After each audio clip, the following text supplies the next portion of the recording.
morning, ladies and gentlemen. Welcome to your citizenship ceremony. Bonjour, madame et monsieur, bienvenue à cette cérémonie de la citoyennette canadienne. My name is Brinder Billen, and today I'm acting as the clerk of the ceremony. The presiding official today is a recipient of the Order of Canada, Dr. Rosalind Cunin. To begin with, I will explain the procedures to be followed during the ceremony. Once I have completed my remarks, I will inform the judge that the ceremony is ready to begin. When Dr. Cunin is ready to enter the ceremony room, I shall call the ceremony to order. Please stand and remain standing until I ask you to be seated. Today, Dr. Cunin will be speaking to you about Canadian citizenship and the importance of this day for you as new Canadians. At the end of her remarks, I will prepare you for the oath of Canadian citizenship. For the taking of the oath, starting with the last row of candidates, I will ask each of you to stand. You will raise your right hand, look directly at Dr. Cunin, and say "I" in your full name. I will then ask each row of candidates to stand and follow the same procedures until all the candidates have presented themselves to the judge. Dr. Cunin will administer the oath of citizenship, phrase by phrase, in both English and French, which you must all repeat. Repeating the oath of Canadian citizenship is the last requirement of becoming a Canadian citizen. If you fail to repeat the oath, you may not receive your citizenship today. Following the oath, Dr. Cunin will present you with your citizenship certificate. You will receive a letter-sized certificate that looks like this.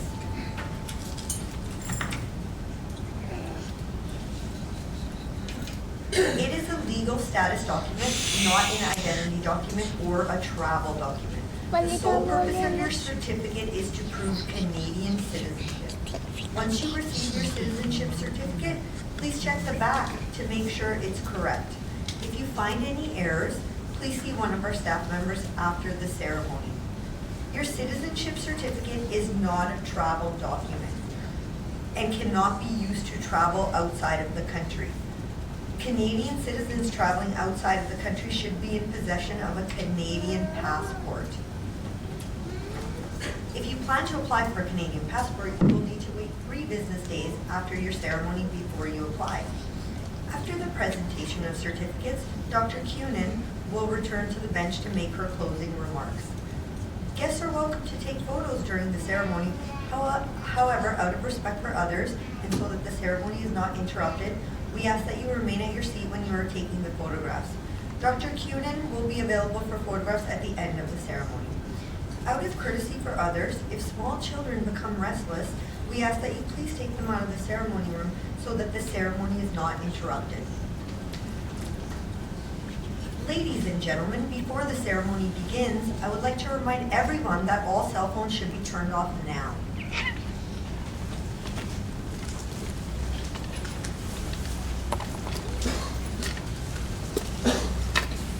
Would you please inform Dr. Cunin that the ceremony is ready to begin?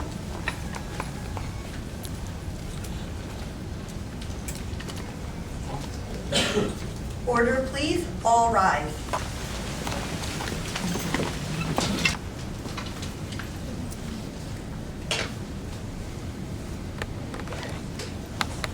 This citizenship ceremony is now in session. Dr. Cunin presiding.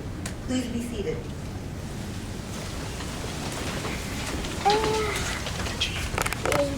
Dr. Cunin, the candidates assembled here have met all the requirements of the Citizenship Act. They have been lawfully admitted to Canada for permanent residence, are subject to no prohibitions, and have met the residence requirement. They have knowledge of English or French, with certain exceptions. They have knowledge of Canada and of the rights and responsibilities of Canadian citizenship. It is my pleasure to present them to you for the public administration of the Oath of Canadian Citizenship. Welcome. Welcome here today and welcome as citizens, to become citizens of Canada. This is a very special time for you and this is a special time for Canada. Can you hear me? Yes. I Canada is the best country in the world. There are other good places. I am very glad you chose Canada. I am very glad my grandparents chose to come to Canada. Because I'm glad you're here, because we need you, we need your children, we need you as modern pioneers.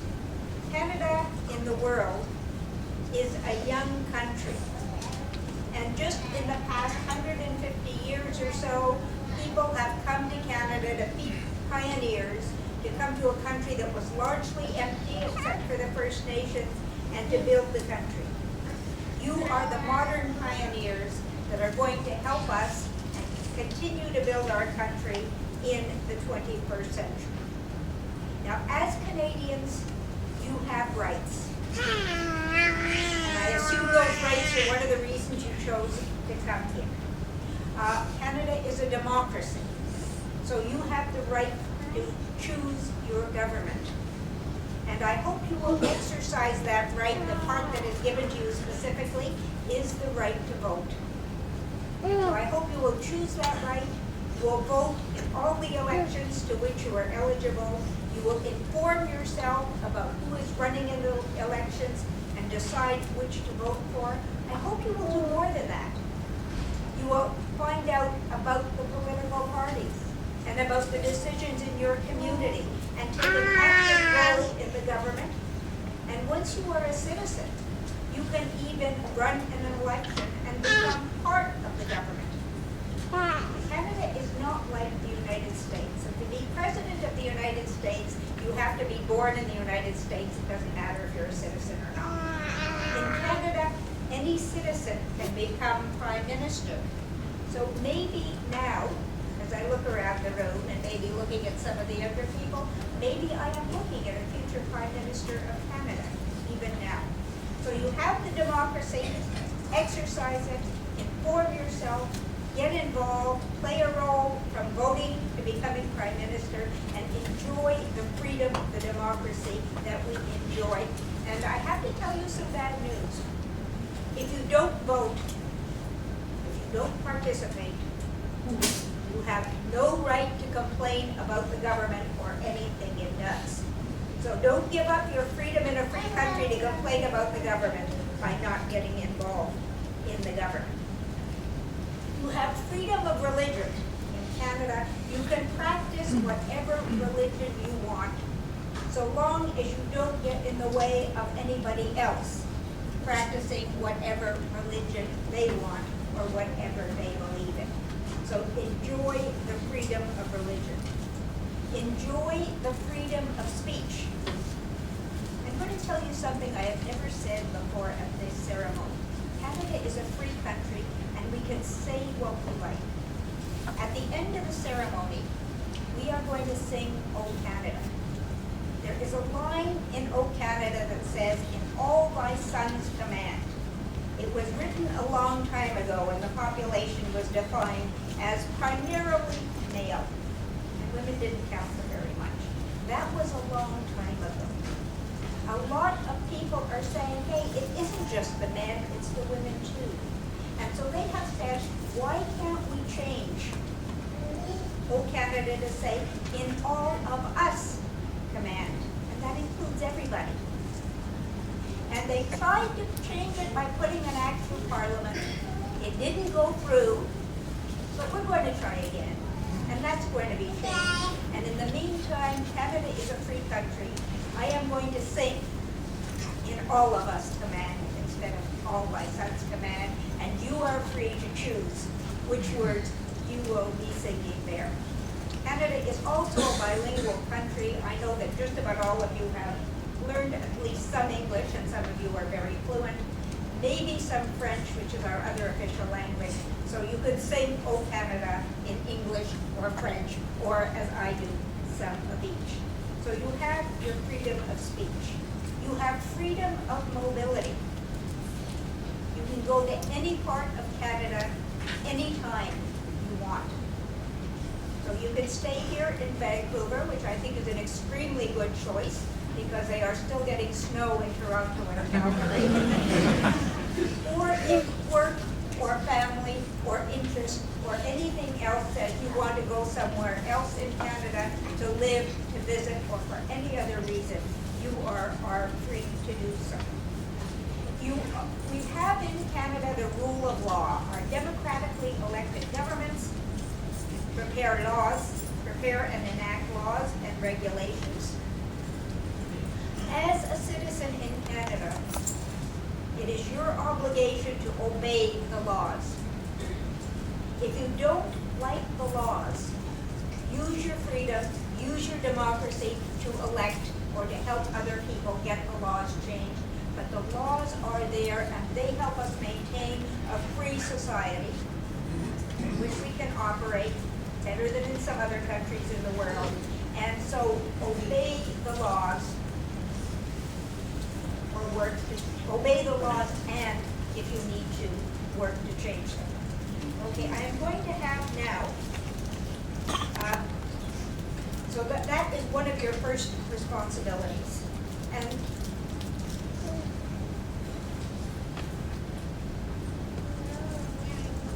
another thing, a very strange wish, I'm going to give to you, and I hope you will take it seriously. In your new life in Canada, and I wish the best for you, may you pay lots of taxes. It is the law. We have taxes, we have to pay them. The only way you pay lots of taxes is if you are making lots of money and you're rich and you're doing well. Poor people don't pay lots or any taxes. Rich people pay lots of taxes. So I'm hoping you'll all be rich, and I'm hoping you will pay your taxes, obey the law, and pay your taxes, because among the benefits you get here, and I'm sure this was in your mind when you chose to come here, you get a good working society. The roads work. We're going to say the lights stay on. I said that once, and at that very moment the lights went off. But they did come on again. So we have a functioning society that is maintained with the infrastructure, with the electricity, the water, the roads, all the things you need for a comfortable life are provided by government, and somebody has to pay for them. You get health care here, which is very, very expensive, as those of you who have been in places where health care isn't provided by government know, or it may not even be available. That has to be paid for. We have social services here for people who are really down on their luck and have nothing or very little. We have a social safety net to make sure that nobody ever has to go cold or hungry. So we have all these wonderful things. We have education available free through high school and at modest costs after that compared to some other places in the world. These have to be paid for, and we count on good, law-abiding, successful citizens to pay their share to make sure that we can continue our country and keep it the kind of country that you want to and choose to live in. So I am very glad you have chosen to join Canada.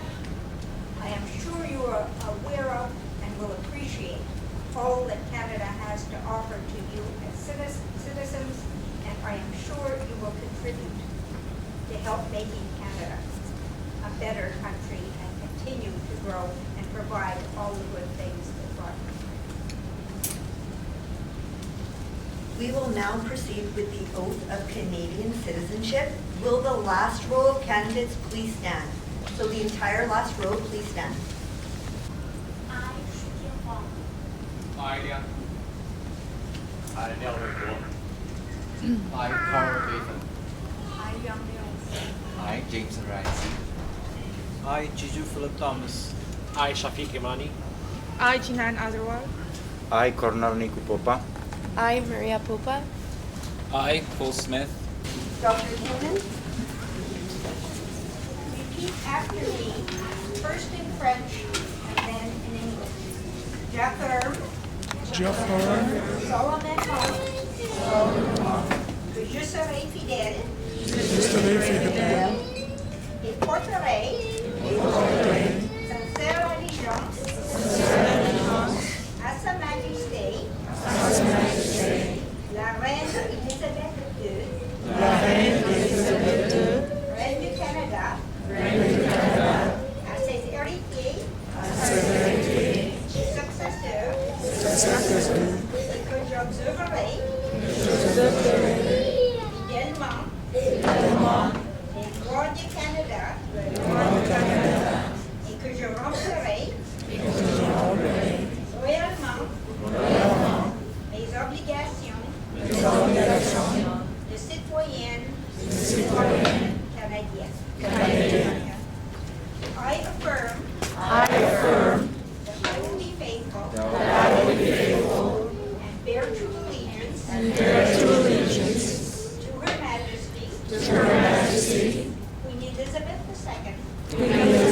Queen of Canada, Queen of Canada, her heirs and successors, heirs and successors, and that I will faithfully observe and I will faithfully observe the laws of Canada the laws of Canada and fulfill my duties and fulfill my duties as a Canadian citizen. as a Canadian citizen.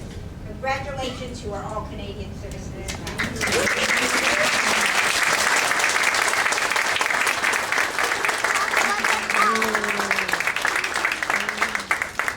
We will now proceed with the presentation of certificates. Will everyone in the first row please remain standing? All others, please be seated.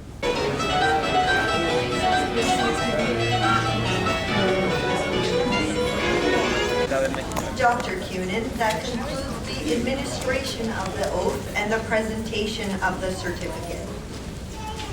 Okay, just a few closing remarks.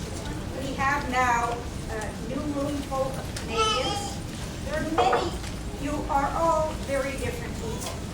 Some of you have already settled in Canada and become successful. Some of you have been successful in your previous life. We hope that you will share that success in Canada, that you will participate in Canada, that you will invest in Canada, and you will help build our society. Some of you maybe are like my husband's family, who came to Canada and who were very poor. How poor were they? They lived in Montreal, where you have real Canadian cold, long winters. They did not have central heat. So there was my future husband, a small boy in a very poor family, but the community helped him. The community helped the poor children, and lots of the more successful people, the business people, got together, and they got things that the children would need, like clothes, winter clothes, boots, coats, all these things that the children would need, and twice a year, they invite all the children down, and they give them the clothes and the other things they need so they could go to school and live through a good Canadian winter. And my husband was there as a little boy, and someone gave him a coat. Write it on, this coat fits you, okay, here's your coat for this winter. And he was very polite. Canadians are very polite. You will all be more polite when you leave this room than when you came in. And so he said, thank you. And the businessman, who had been an immigrant himself, said, don't thank me. Just remember that when you grew up and you are successful, you too give back to the community. So there's two things there. There's the idea of giving back, and there is the idea that no matter where you start from in Canada, you are going to be a success and in a position to give back. So I wish you, in your new roles in Canada, every success, and I look forward to your contributions to Canada. Thank you for coming. And now, we at Citizenship and Immigration Canada are delighted to tell you about a very special gift. As our newest Canadian citizens, you are eligible for a cultural access pass that will give you free admission to more than 1,000 museums, art galleries, historic sites, parks, and more for 1 year. You'll also get special discounts on travel and be able to discover the best of Canada from coast to coast. The Cultural Access Pass is a welcome gift just for you from the Institute for Canadian Citizenship. Your pass expires 1 year from today, so go online to register soon. All the information you need to register and get started is on this brochure that you will find in your certificate. We will now proceed with the singing of the national anthem. Can everyone please stand for the singing of O Canada?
this opportunity to extend my own congratulations to all of you on this very special day. I wish you all health, happiness, and success as new Canadians. This citizenship ceremony is now closed. I would like to remind everyone that the judge is available for photographs. If you wish to have your photo taken, please follow directions from our staff. Thank you and have a nice day.